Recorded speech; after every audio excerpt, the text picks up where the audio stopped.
Une des occupations principales qui va vous occuper tout au long du travail de modélisation, qu'elle soit organique ou pas, ça va être effectivement de définir progressivement vos objets pour les préciser plus au niveau de leur forme et donc de les détailler.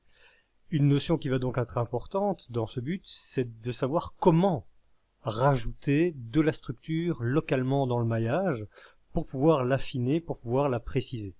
Alors, vous avez déjà conscience de l'un ou l'autre outil comme l'extrude et le bevel, qui de leur côté permettent déjà, quand on y songe, de déjà rajouter du maillage. Donc si je réalise une extrusion d'un polygone, je rajoute d'une certaine manière du maillage localement. C'est déjà une manière de faire.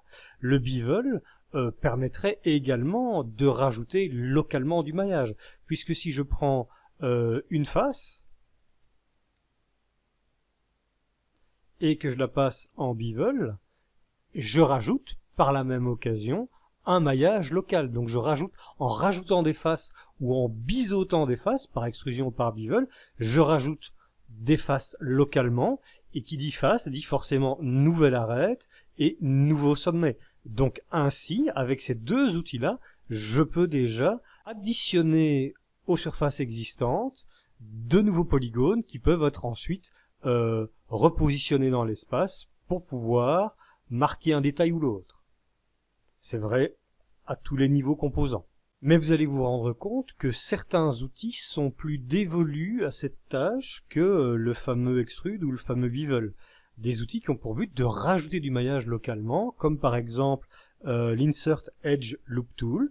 Donc on peut par exemple prendre ici, donc si je fais un Shift bouton droit une fois que je suis en mode composant, il apparaît ici.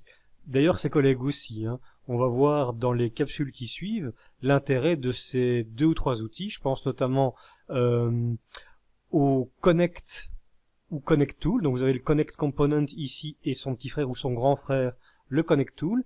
Et vous avez l'indétrônable, le Multicut, qui lui est vraiment la boîte à outils à tout faire quand il s'agit de rajouter du maillage localement.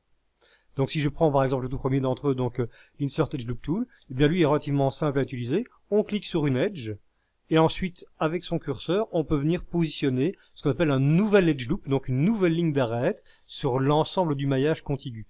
Donc, à partir du moment où je suis satisfait, je lâche le bouton et je crée ainsi ma nouvelle edge loop. Vous voyez, c'est relativement simple à envisager.